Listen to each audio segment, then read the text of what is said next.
Well, welcome everybody. For those of you that began with the first session this morning, and welcome to those who are just joining us for the second session. My name is Dale Matchek.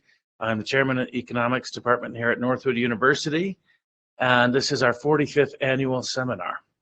And we're about to hear from Daniel Mitchell of the Cato Institute. Dr. Mitchell is going to discuss crony capitalism and the effects of corruption in the public sector. He is a public policy economist in Washington, D.C., whose major research interests include tax reform, international tax competition, the economic burden of government spending, and other fiscal policy issues. And he is one of the nation's leading experts on the flat tax and one of the leading international voices in the fight to preserve tax competition, financial privacy, and fiscal sovereignty.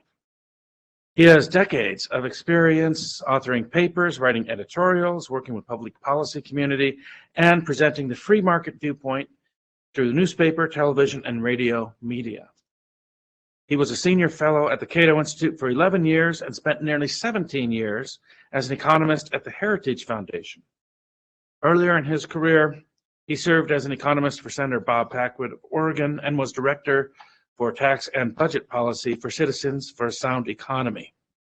In the mid-1990s, he was co-host of the morning show, the Political NewsTalk Network, called Mitchell's in the Morning, which was available in 10 million households and featured in-depth discussion of current events with elected officials, journalists, pollsters, authors, and public policy experts. He is the founder of the Center for Freedom and Prosperity, an organization formed to protect international tax competition, and he serves on the editorial board of the Cayman Financial Review. Okay. Please give a warm welcome to Dan Mitchell.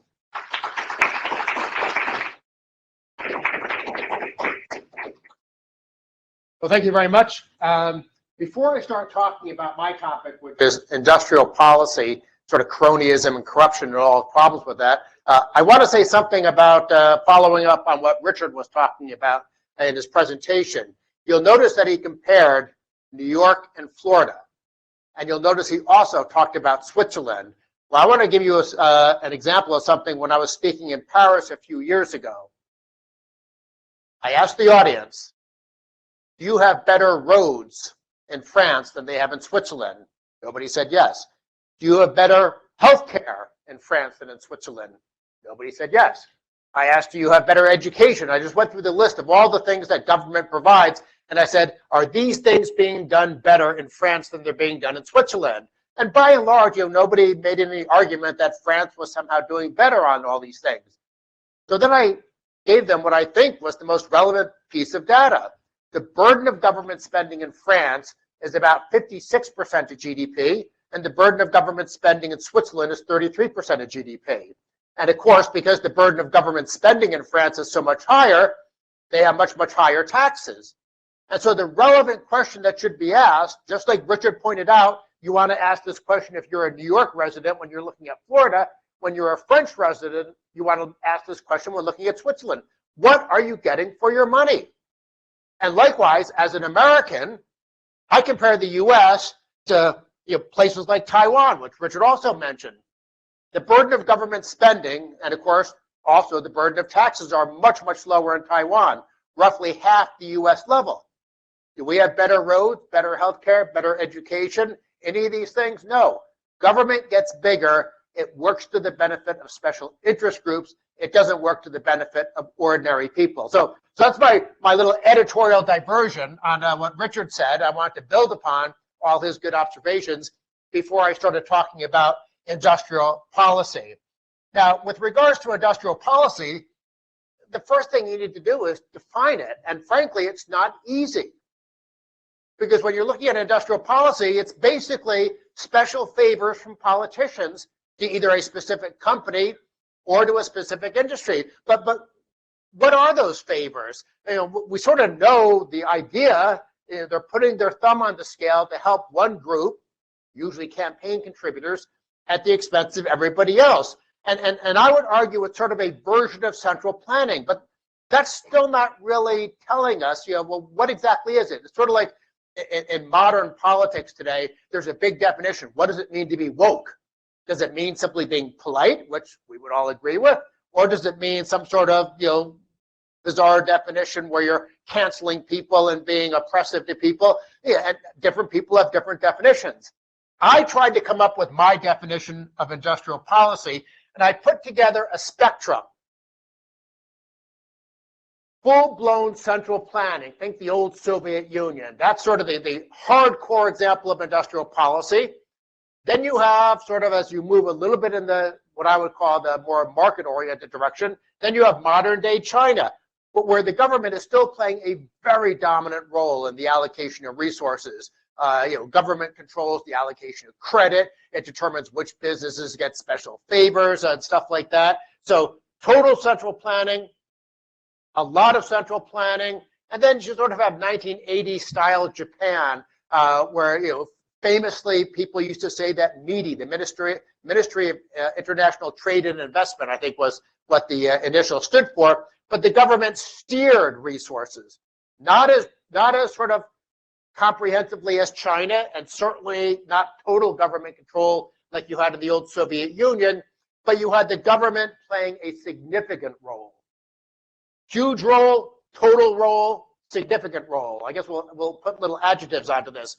Then you have the United States, where depending on what issue you're looking at, the government cajoles and nudges to interfere with the allocation of resources. And then, of course, you have the laissez-faire ideal, which is where consumers ultimately make the decisions on where resources are allocated, because it's a competitive marketplace and nobody gets any special favors. So this spectrum, I think, at least it helps me understand in my mind what exactly is industrial policy. But you'll notice that still doesn't define it. What exactly is it? We know having more of it might not be a good idea. So as I was thinking about my presentation, sort of going beyond that spectrum I just showed, I thought what I would do is give some background. If you look at the Fraser Institute's Economic Freedom of the World Index or the Heritage Foundation's Index of Economic Freedom, both pretty similar, and even the World Economic Forum's Global Competitiveness Report, they're all fairly similar in that they take these major categories of economic policy, fiscal policy, monetary policy, trade policy, regulatory policy, and rule of law, property rights, sort of, that's all subsumed under that category. Those are the major categories that people try to measure when determining which countries have economic liberty and which countries don't. And here's the thing that makes industrial policy difficult to define. It's basically embedded in all these different categories. In fiscal policy, if there's a special tax preference, say for something like ethanol, that's obviously industrial policy. The government is putting its thumb on the scale to steer resources in ways that are not what consumers would choose through a genuine, voluntary, competitive marketplace. In monetary policy, look at the Fed keeping artificially low interest rates. That helps certain sectors of the economy compared to others. You always have like real estate interests wanting artificially low interest rates because they want people to borrow more and things like that.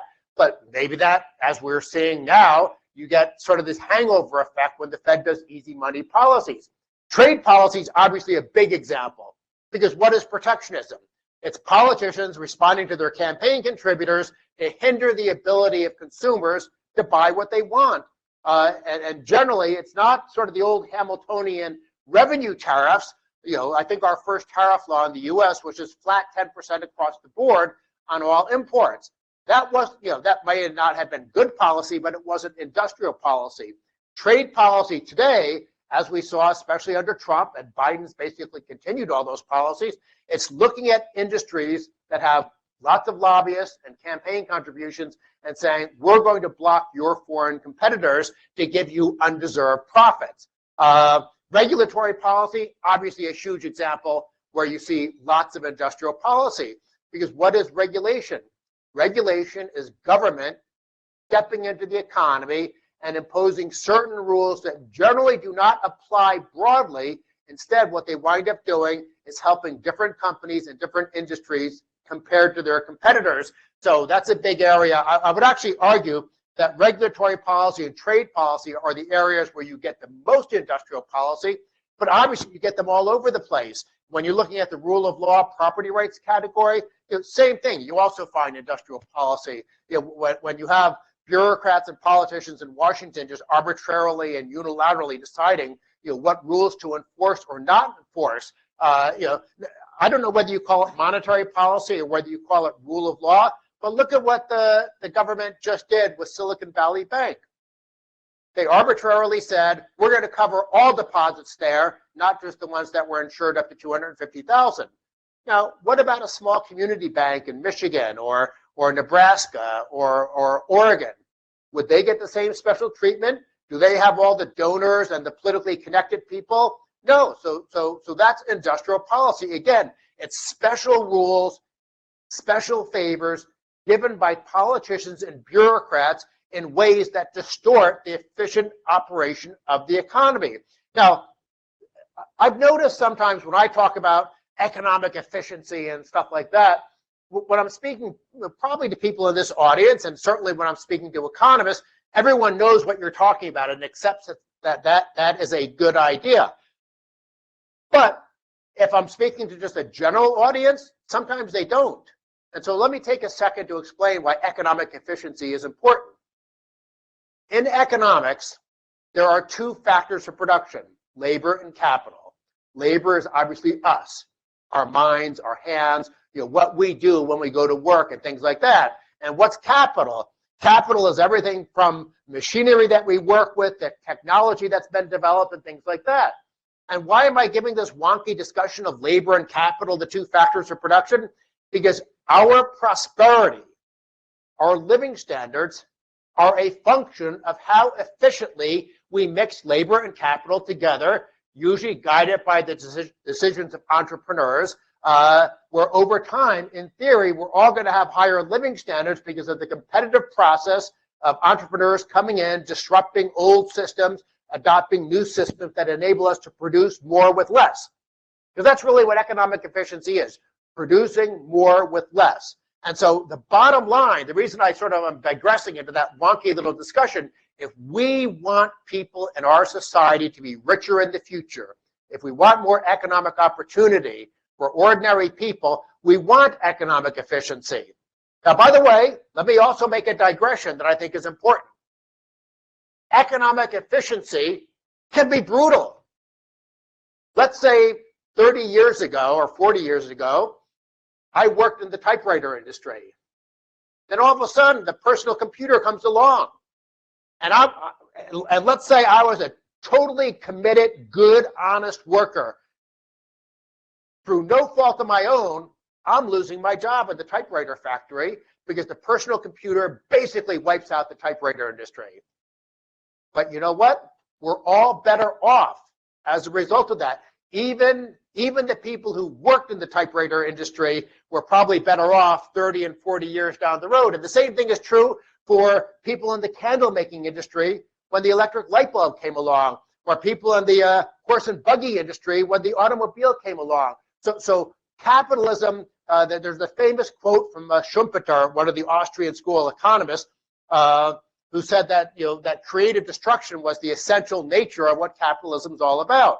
So economic efficiency, entrepreneurship, creative destruction, these are all very valuable things. They're not necessarily always pretty things because, yes, there will be people who wind up losing their job. But the key thing is, are more jobs on net being created, and is national income per capita growing over time?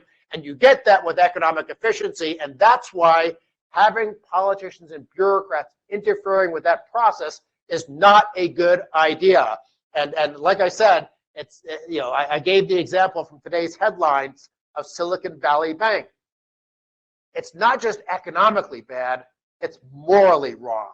Why should politically powerful, well-connected people get special favors that are not available to ordinary people? That is so much of what happens in Washington. And this frustrates me because when I run across well-meaning, run-of-the-mill people who might lean to the left, and I try to explain to them, making government bigger doesn't help the less fortunate. It helps the politically powerful. Because, and actually, I have the bulk of the rest of my presentation as I talk about this issue is mostly just images that sort of capture what's going on. And I'll save the comment I was about to make until I get to that next image.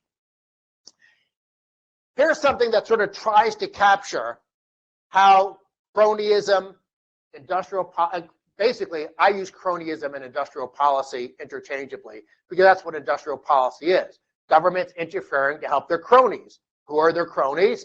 Their campaign contributors, their friends, and things like that. And so whether it's special tax policy, I mentioned ethanol, whether it's subsidies, whether it's protectionism, whether it's bailouts, there's all sorts of ways spread out through those 5 major categories of economic policy, all sorts of ways that government winds up interfering with economic efficiency, which again, when I say economic efficiency, don't just think, why is he using that dorky economic term? I'm really talking about prosperity and opportunity for ordinary people to get richer over time. I don't care about people who are already rich. Congratulations, especially if they earn their money honestly. All the more power to them. But I'm more concerned about how do we make sure other people have an opportunity to climb the economic ladder. And that's why, whether we're looking at high taxes, excessive government spending, or whatever, that's why I like free markets. And in the context of today's discussion, it's why I don't like industrial policy and other forms of government intervention. This is not something I put together, by the way, but I saw it and it made sense to me, so I thought I would share this.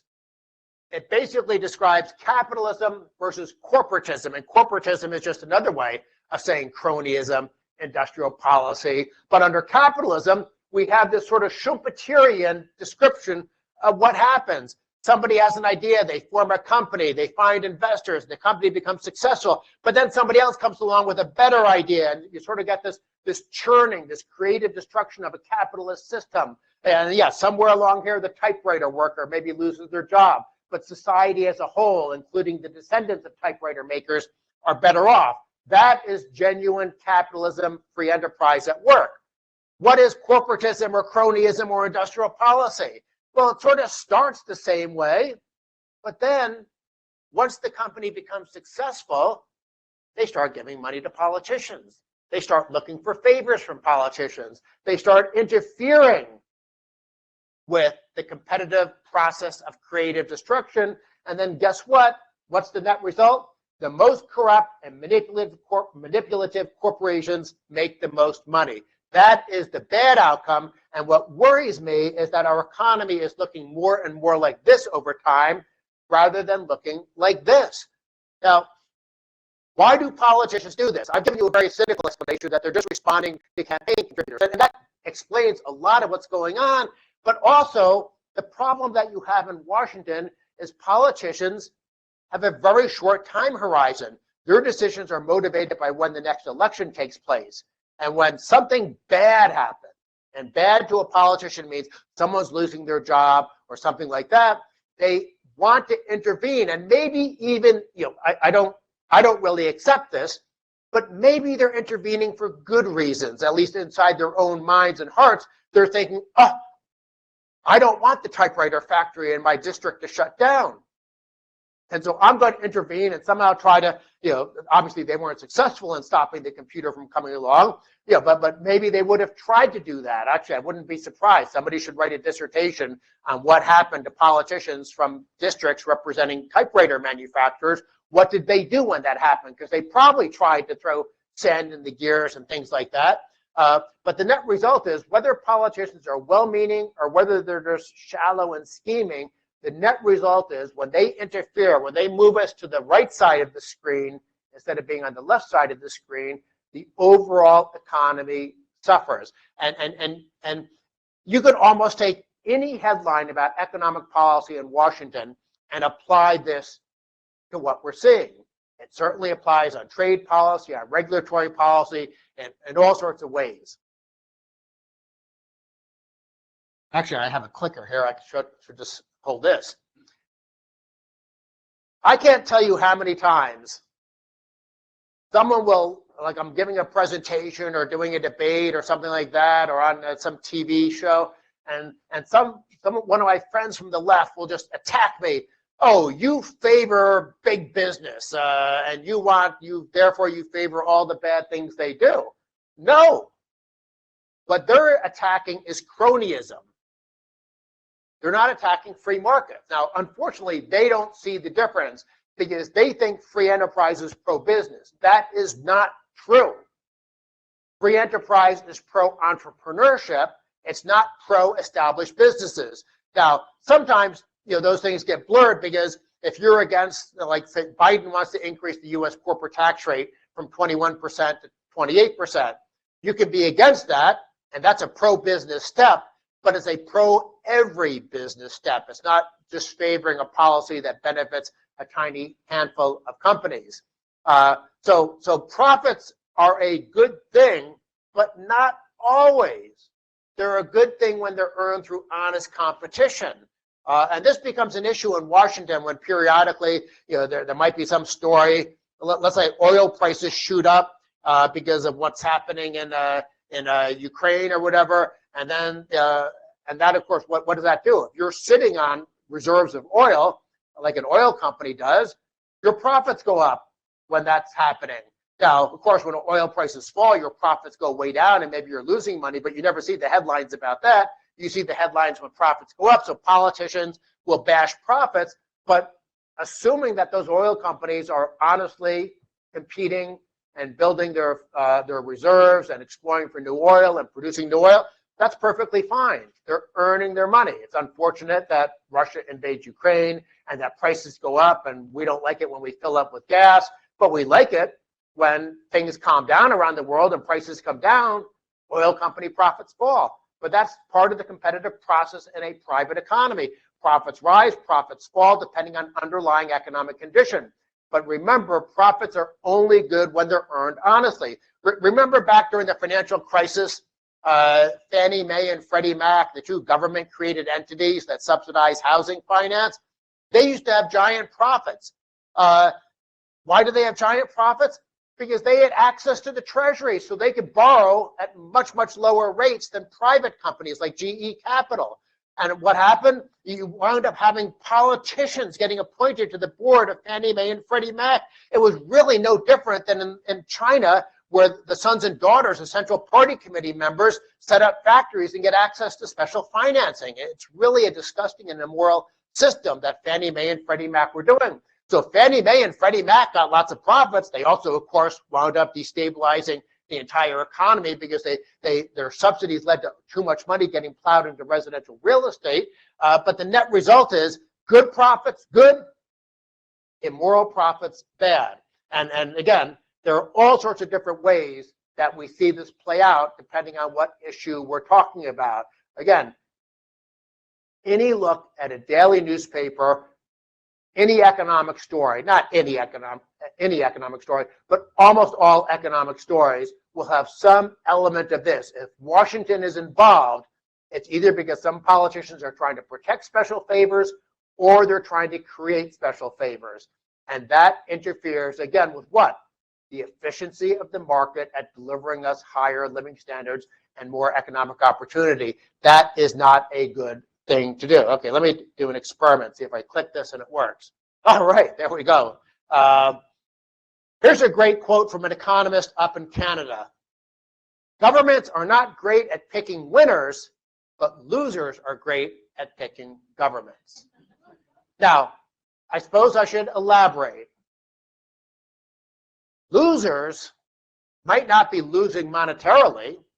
The folks at Fannie Mae and Freddie Mac, the folks at Silicon Valley Bank, or, you look at the folks benefiting from protectionism. They might be winning in the short run, but the economy is losing. So if I was going to like nitpick and be like an English professor, grading this sentence, I might change it a little bit because it's the economy that loses, not necessarily the people that are looking for the special favors. But this sort of sums up as an overall economic rule why it's not good to have industrial policy, because what happens is that not only are you sacrificing economic efficiency, but also you wind up rewarding the companies that are not doing a good job. If they were doing a good job, they wouldn't be looking for special favors from politicians and bureaucrats.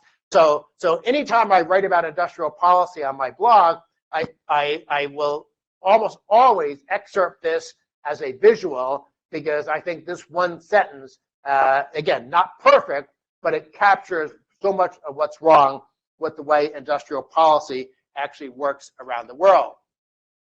Now, here's something I actually did.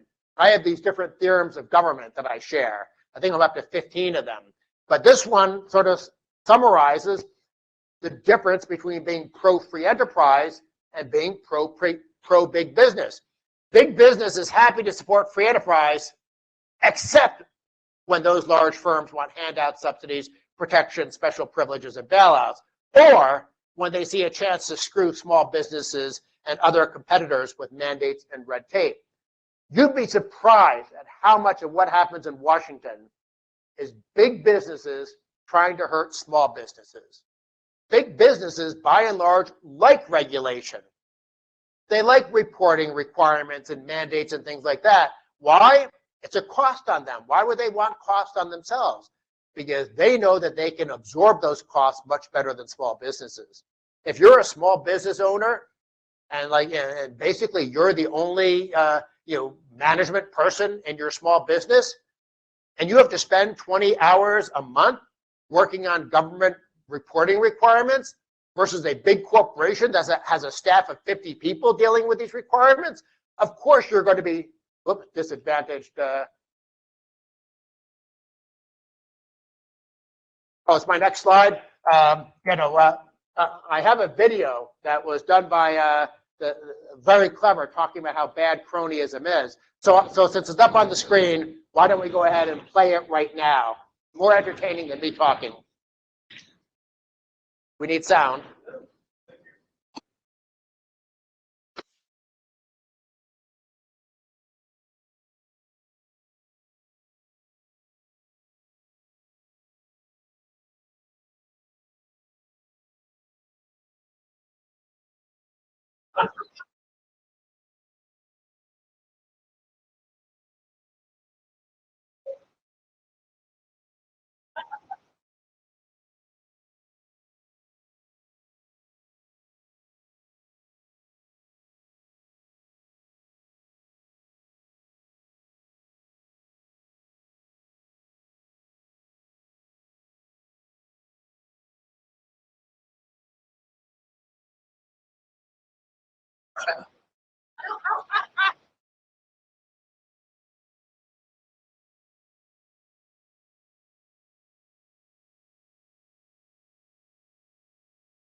When I shared that video on my blog, I think probably back in 2015, the title of my column was "Ideal Toys for Network Children." I thought it summarized what it's actually very well done, bit of satire. And if you go to YouTube and look up cronies, they have a few other videos as well. They're all very entertaining. So I guess if we can switch back now to the to my 11th theorem of government, this last thing right here is what, as I was already saying, people don't appreciate. Small businesses, entrepreneurs are suffocated by regulations and red tape that large companies can basically just, okay, throw one of the guys in the accounting department into filling out this form. So if you favor small businesses and entrepreneurship versus big companies and cronyism, that should be something that's in the back of your mind. Yeah, we originally tried to embed it into the PowerPoint presentation, but had to switch and show it on Chrome. Okay, here's a great quote from the late P.J. O'Rourke. When buying and selling are controlled by legislation, the first things to be bought and sold are legislators. Any doubt? Any question? Once politicians get the power to intervene in a sector of the economy, of course the people that are involved in that sector of the economy are either going to give politicians money because they want the special favors, or they're going to give politicians money because they don't want to be the ones paying for the special favors. And this is actually an important thing to understand. I've been working in Washington since the late 1980s. I mean, you all probably think I'm only 35 years old, but no, you know. Most lobbyists, I think, are repulsive people, but not all of them. Some people lobby against getting hurt by high taxes and regulations and things like that. So it's very important when you think about the world of lobbying, there are lobbyists who are trying to reach their hands into your pockets, and there are lobbyists who are trying to protect your pockets from being reached into. And so you know, don't put all lobbyists in a good category or a bad category. The ratio is certainly more bad than good. And of course, the same business group will be good and bad. The Chamber of Commerce has lobbyists who fight against the higher corporate tax rate. Good for them. But they also have lobbyists who are looking for ethanol mandates and export-import bank loans and policies like that. So it's a completely mixed bag when you're looking at the world of lobbying. But what P.J. O'Rourke is saying right here is true. If you don't like that sleazy process, limit the power of government. If politicians didn't have the power to impose import barriers, we wouldn't have lobbying and vote buying and contributions revolving around whether or not there are trade barriers. And you could do the same thing in other fiscal areas as well. If we undid that horrible mistake in 1913 of creating an income tax, you wouldn't have all these lobbyists looking for special favors in the tax code. And by the way, since I'm mentioning the tax code, when the first income tax was created on that horrible day in 1913, the initial income tax, including all the accompanying regulations, was a total of 400 pages. Now we're more than 76,000 pages. I can guarantee you in that 76,000 pages, only a tiny minority of those pages deal with simple things like, here's your tax bracket, here are your tax rates. Most of those 76,000 pages are special exemptions, deductions, exclusions, credits, and so on and so forth that are designed for what purpose? For industrial policy. And there are thousands upon thousands of lobbyists in Washington representing thousands and thousands of special interests that are lobbying to try to get some special carve out or favor through the tax system. Just like with a $6.2 trillion federal budget, how many lobbyists are out there looking to get a slice of that budget?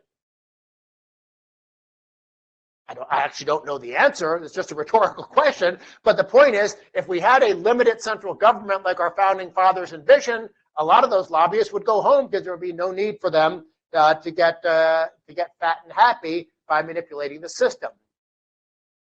Which, of course, naturally leads into this. My left-wing friends always say corporations are in bed with government. And you know what? They're right. But then those same left-wing friends say we need more government. That makes zero sense. The bigger you make government, the more power and ability you give for powerful and politically connected people to get special favors.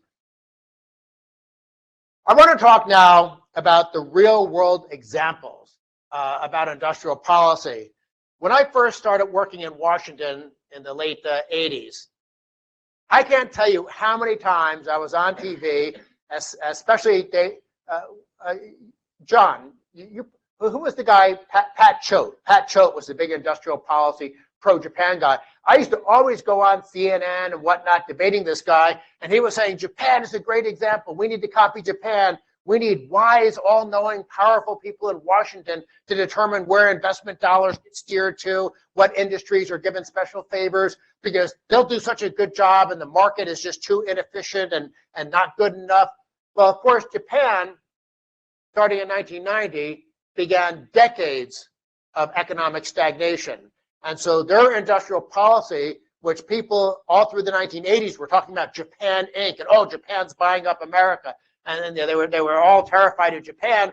And now, of course, none of these people defend Japan anymore because it's obvious that they've created so much inefficiency within their economy that they've suffered lost decades of the economy. So Japan used to be an example. And by the way, I'll show you a chart about that.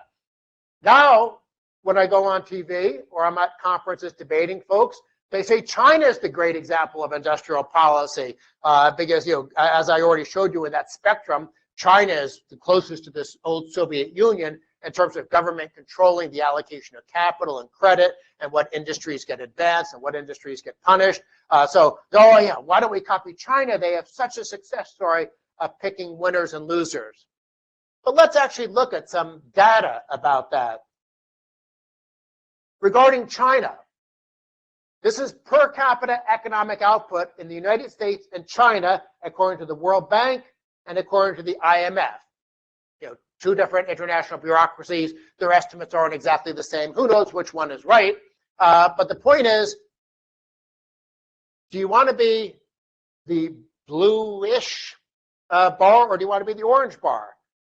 I mean, why on earth would we want to copy a country where living standards are at best 1/4 as high as US levels? That makes no sense to me.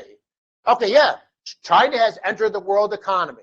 Yes, China is now a low-cost manufacturing place, and yes, that puts competitive pressure on the US, not all of which is fair, by the way, because China does steer capital to certain industries, and that's obviously not fair competition. So I have a little bit of sympathy for people who complain about trade and China and stuff like that. But in terms of overall economic policy, the US is far richer than China. Why would we want to copy China? Now, here's a comparison of China with the Asian tiger economies, the economies of East Asia that grew so rapidly after World War II.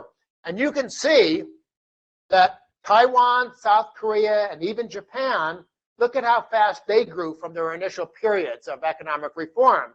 Whereas when China finally started doing economic reform in the late 70s, look at how slow they're growing compared to the Asian tiger economies. So it's not as if Taiwan, South Korea, and Japan were perfect economies by any stretch of the imagination.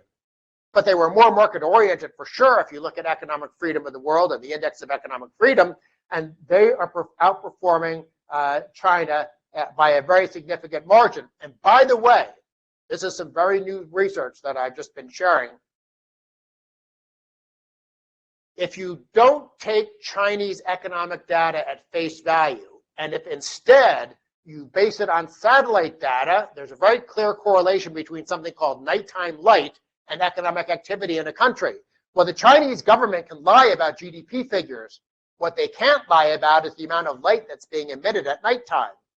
And so economists and others who have researched, they find that unfree countries are much more likely to lie about their GDP when you actually are doing measures of nighttime light that's being emitted. And so when you do that, it turns out that the Chinese Communist Party has been overstating their GDP by $7 trillion. So if we go back to this chart, well, if this is overstated by $7 trillion, you divide that by 1.3 billion people, all of a sudden these orange bars will get even lower. So again, why would we want to copy a country that not just lies about economic data, but when you try to adjust the economic data that they report for the likely level of lying, you see an even bigger difference between the United States and China. So it's very clear with the passage of time that Japan is not a good example for the US to follow. And I'm hoping 20 years down the road, nobody will be citing China as an example to follow because the data is just so clear that China is not a good case study. And here's something about Japan.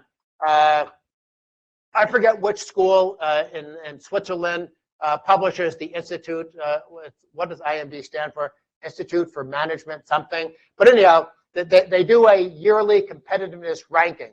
And Japan, way back in the late 80s, when everyone thought they were going gangbusters, Japan was at the top.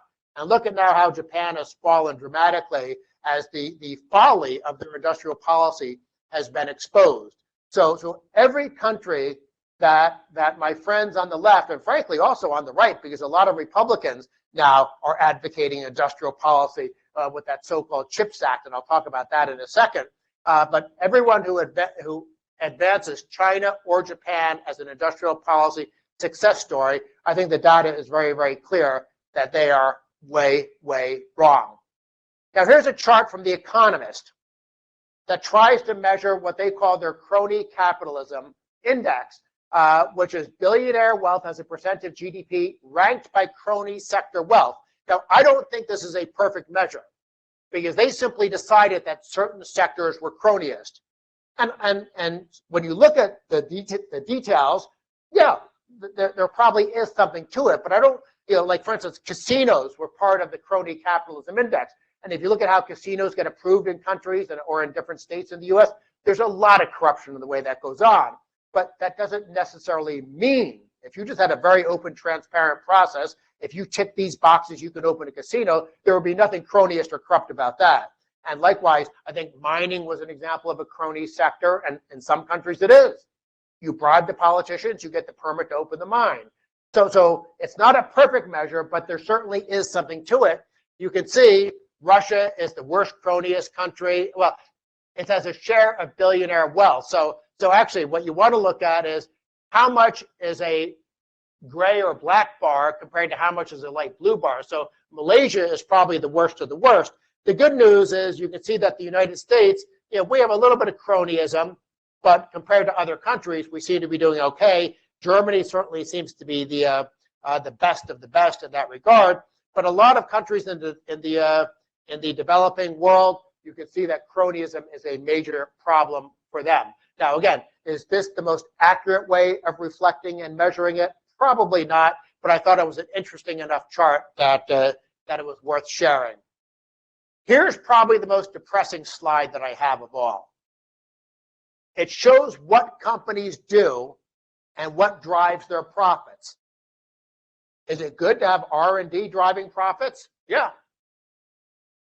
Is it good to have investment driving profits? Yeah. Is it good to have regulation and lobbying driving profits? No. Now, I want to be fair. Maybe these companies are fighting against red tape. Maybe they're fighting against higher tax rates.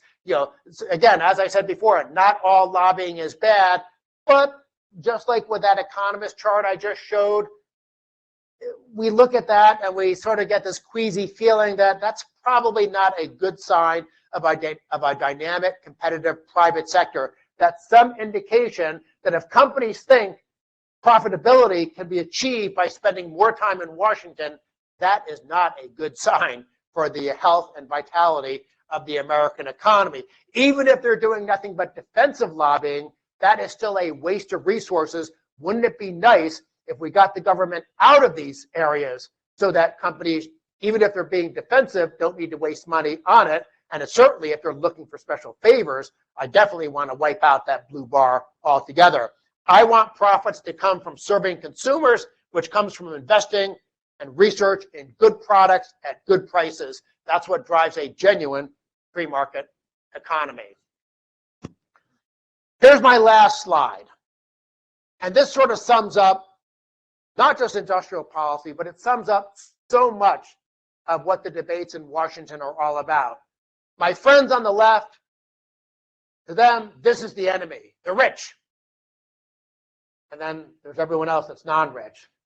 But whoever put this together, because it wasn't me, whoever it was deserves a lot of credit, they point out that the right enemies are the predators, the cronies, the rent seekers. Rent seeking, by the way, is a term for in the economics of public choice for describing people who want special favors from the government. You're looking for, there's this technical term, rent in economics, which refers to above average profits. So people looking for special favors are called rent seekers in the public choice literature.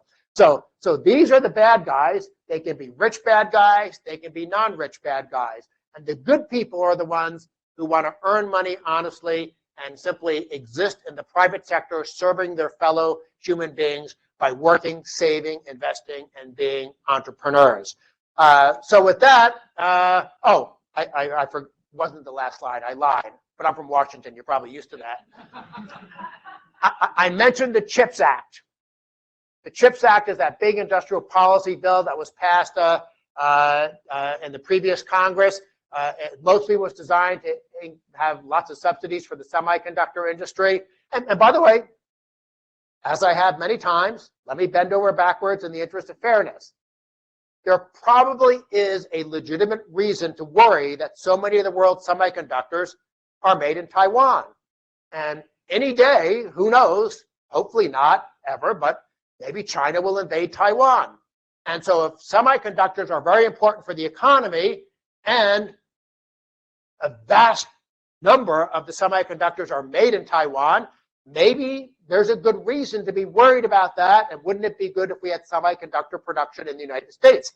Now, from my perspective, I'd much rather attract semiconductor industry by lowering tax rates, reducing planning and permitting policies. By the way, the U.S. is terrible on that. You think about the high-speed rail in California; they spend billions and billions of dollars on regulation and permitting, and they never lay a mile of track. There's now only doing a little bit of it. So we really are bad in certain areas, and if we fix those problems, maybe we'd have not just more semiconductor plants in the U.S., but more of everything in the U.S. So again, there's a legitimate reason, I suppose, to be concerned about semiconductor production and where it's taking place. But of course, when they passed the law in Congress, it wasn't about fixing those underlying problems. Instead, it was, let's have tens of billions of dollars of handouts to the semiconductor industry. But guess what? And this is very relevant for the dumb Republicans who went along with it. All of a sudden now, the Biden administration, as they're unveiling the rules for accessing all these handouts, it turns out that if you want to get these handouts, you have to have mandated daycare, Davis-Bacon pay regulations, basically a pro-union provision. You have to have Buy American rules. You have to deal with the unions. This is about planning process. Then you have to have source materials from small minority and women-owned businesses. I mean, basically, everything the government was promising to give with the right hand, or I suppose with the left hand in this case, they're now with the far left hand saying, we're going to make you swallow all these higher costs. So, this is, what's the old line? Lay down with dogs, wake up with fleas. The semiconductor industry got in bed with government. They will fleece the taxpayers and get special favors. But now all of a sudden the government comes back and says, oh, nice business you have. Shame if anything happened to it. So if you want these favors, you want these handouts, you want these subsidies, you better go ahead and swallow all these much higher costs, which basically wipe out a lot of the benefit of the subsidies. So even for businesses that are amoral, the lesson is be very, very careful about trying to think you're going to get favors from government, because politicians are going to want to claw back some of those subsidies in the form of policies like this. And it's in Washington, I can assure you, when the administration unveiled this, just only maybe 2 weeks ago, there was a lot of gnashing of teeth among the pro-industrial policy Republicans who were saying, wait, this isn't fair. How could you do this? Of course they didn't.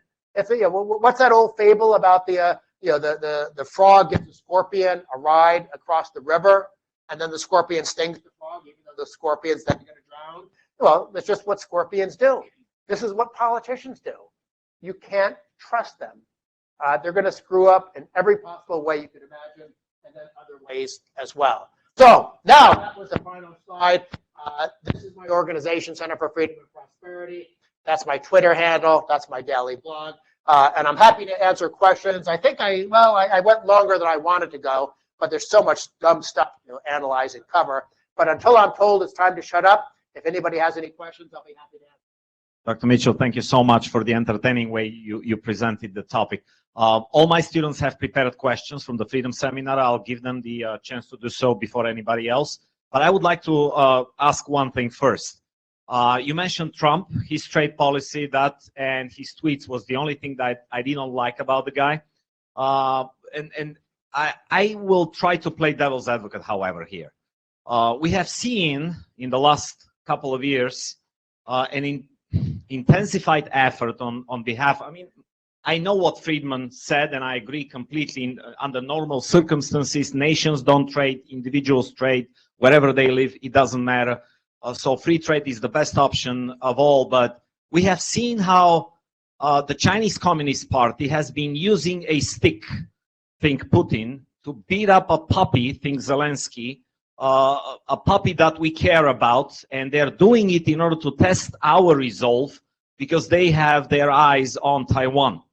And so under such circumstances, is it acceptable for us to accept, to just embrace sanctions, to embrace some type of government intervention when it comes to preventing Chinese companies that are manipulated by the Chinese Communist Party to penetrate the United States and harm us as free-loving people? You know, you're right. Milton Friedman said that if another country wants to subsidize its industries, and those industries therefore sell goods to Americans at below market prices, Friedman said, hey, let's just let them. They're transferring wealth from their taxpayers to our consumers. But you're right in this. I would agree with you at least in large part, maybe not totally, but in large part, because if a country is a geopolitical foe, I'm not going to say enemy because hopefully it never comes to that, but if a country is a geopolitical foe, I think that then changes the equation somewhat. And one thing that Trump did, by the way, he wasn't just bad on trade, he was bad on government spending, a lot of areas. He increased domestic spending faster than Obama did, which was quite an achievement. One thing Trump did, and I think in general is probably helpful, all of Washington, Democrats, Republican, establishment, populists, there's a lot more skepticism about China than there used to be. Of course, part of that was done by Xi himself, because he's moved China back in a left-wing, more imperialistic direction. So I guess I'm basically largely agreeing with you that if you have a geopolitical foe, you certainly don't want to be selling them sensitive military technology. That's a trade barrier, and it's one that I think 99% of people would agree with. Certainly, we would not have sold the Soviet Union missile guidance technology in 1983, and likewise, we don't want to sell sensitive military hardware to China in 2023. So it's a judgment call. I accept the principle that you're stating, that you might want to relax your free trade principle when you're dealing with a country that might harbor ill designs upon you. Okay, so I guess students, so you were given a zero choice. You have to ask a question. So all my freedom seminar students have to prepare the answers for all of your questions today. All right. So do you foresee any fundamentally negative problems with getting rid of cronyism? Because it's a very underlying problem that we have in our country today. But if we were to completely abolish it, what negative effects would that have? I assume everyone heard that since it was on a microphone. Yes, if you get rid of cronyism, you will have short-term costs. Farm subsidies are a very foolish policy. What? Farm policies are now embedded in the price of farmland. So you get rid of farm subsidies, overnight, you're probably going to have a negative effect on farmland, which might cause farmers to go out of business, which means they won't pay some of their loans to banks. And banks that have a lot of loans to the farming sector might then go bankrupt. And so all sorts of negative things can happen. Now, by the way, they didn't happen in New Zealand when New Zealand totally got rid of farm subsidies. So I suspect that the argument is overstated, but I think the argument's real nonetheless. If you got rid of Fannie Mae and Freddie Mac, two awful, disgusting, corrupt, crony capitalist government-created entities, you would probably have a good-sized hiccup in the residential real estate market. Would that maybe cause some banks to go under? Might it cause a few realtor companies to go under? I don't know, but it's a legitimate question to ask. But that doesn't change the fact that in the long run, the country will be much better off. You know, you're asking a judgment call. Do you take the Band-Aid off slowly, ow, ow, ow, ow, ow, or do you go, ow, and then it's done? I prefer taking the Band-Aid off quickly. Yes. All right, I'm really curious. So, especially with the state that the country's in right now, what's your opinion on the Biden administration sending billions of dollars to Ukraine? In my mind, there's no doubt that Putin is the bad guy and Ukraine is the country we should be rooting for. Does that mean that there should be a blank check? No. Does that mean that Ukraine doesn't have problems with corruption? Of course they have problems with corruption. If you look at the Index of Economic Freedom, well, actually, I don't know about them, but if you look at Economic Freedom of the World Index from Fraser, Russia is a more economically free country than Ukraine. Of course, they're both terrible, so really, I guess you would say Ukraine's even worse than Russia, to be more accurate. And I gave a speech in London last year where I made the point that if we're going to give aid to Ukraine, I drew the distinction between military aid, which I think by all means go for it, but I said, if we're going to give them economic aid, we need to attach some very strong strings. We need to say, okay, if we're going to give you military economic aid, you're going to pare your bureaucracy, you're going to get rid of these regulations, you're going to privatize, deregulate, et cetera, et cetera. Now, I made that as a conceptual argument. I'm not an expert on the Ukrainian economy, so I don't want to give unlimited aid, but I'm on Ukraine's side, and if we are going to give them aid, if any of it's economic aid, which of course some of it is, it definitely should be tied to forcing them to open up and deregulate their economy. Questions more related to Dr. Tokarov's comment. Do you think countries like China have a right to participate in the so-called global economy? And building off that, do you think the idea of a global economy can exist with countries like that participating as well? Well, that's a big picture question because it gets at the difference between globalism and globalization. I'm in favor of globalization. That's trade and interaction and cross-border investment. Globalism is sort of a shorthand phrase for global governance, which is where you have the IMF and the OECD and whatnot interfering with the economy. And then specifically in the case of the World Trade Organization, that's one that I'm generally sympathetic to because it has been associated with lower trade barriers over time. But the question is, was China qualified to enter? And probably not. Because they do have so much subsidies embedded in the way their capital operates. Do I blame people for letting China in? Not really, because I was around during some of those debates, and the assumption was, look at China, it's liberalizing, it's becoming a civilized nation. We want to encourage that. So in effect, a lot of what happened with China joining the World Trade Organization, it was a reward designed to cajole them and encourage them to continue down a good path.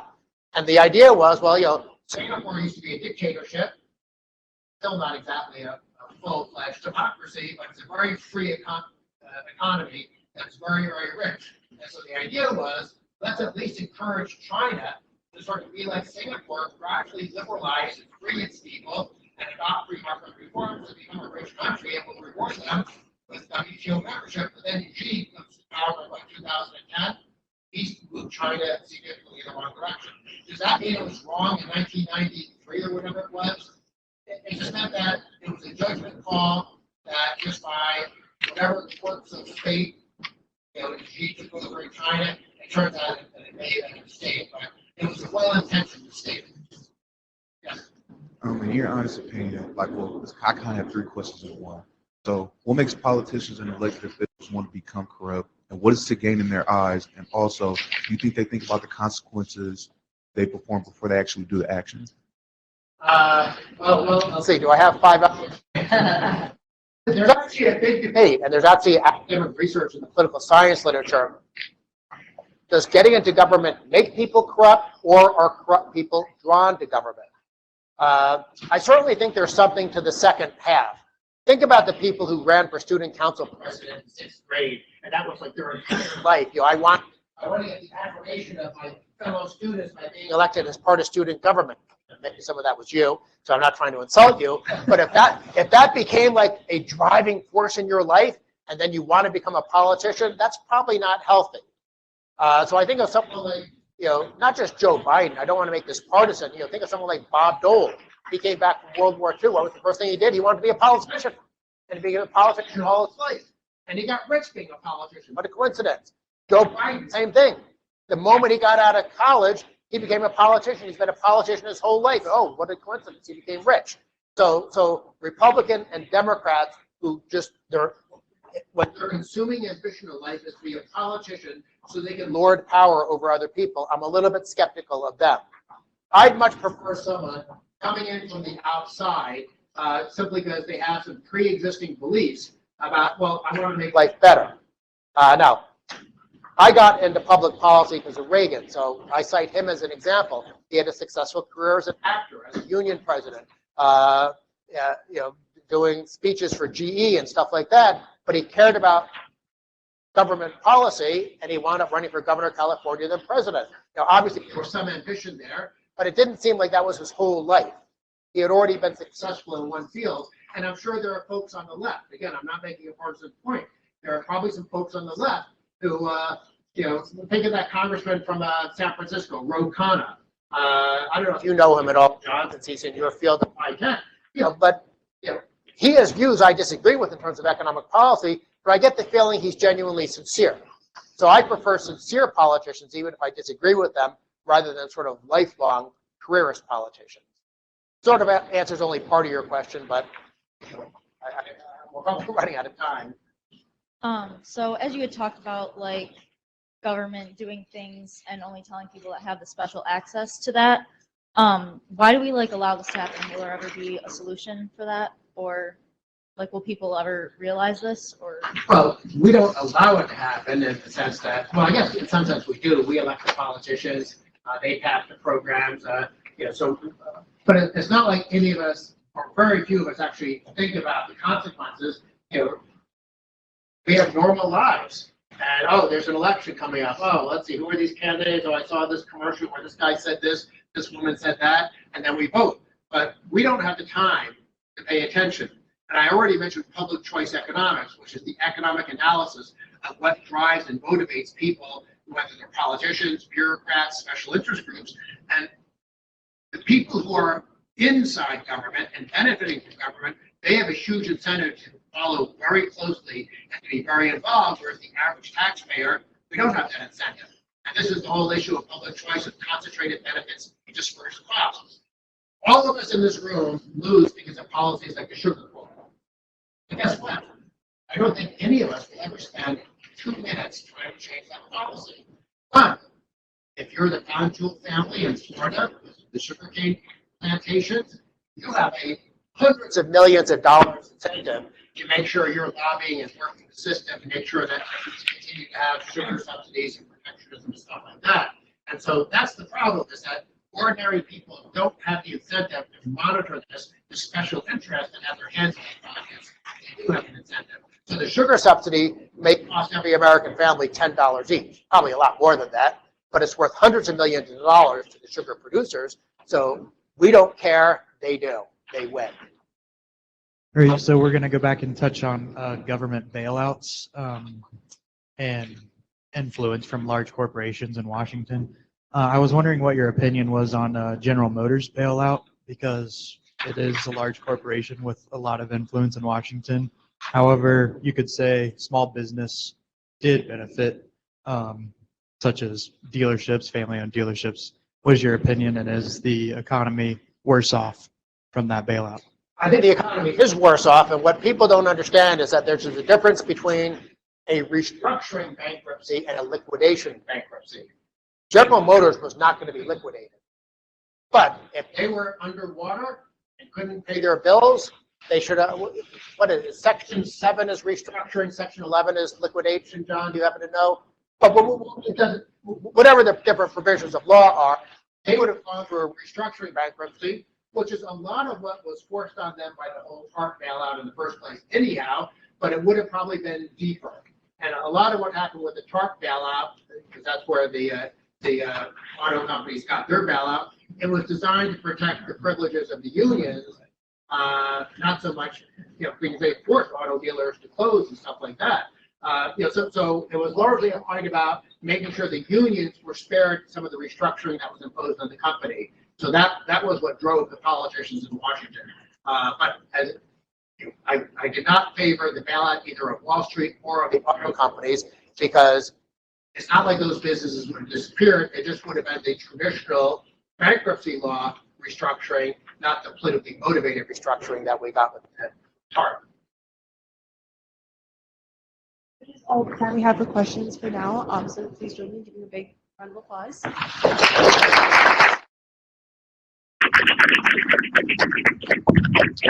Apologies. I'm going to cut off some questions, but if anybody, if you actually care about your question and want to impress your professor, you can ask me and I'll answer off time.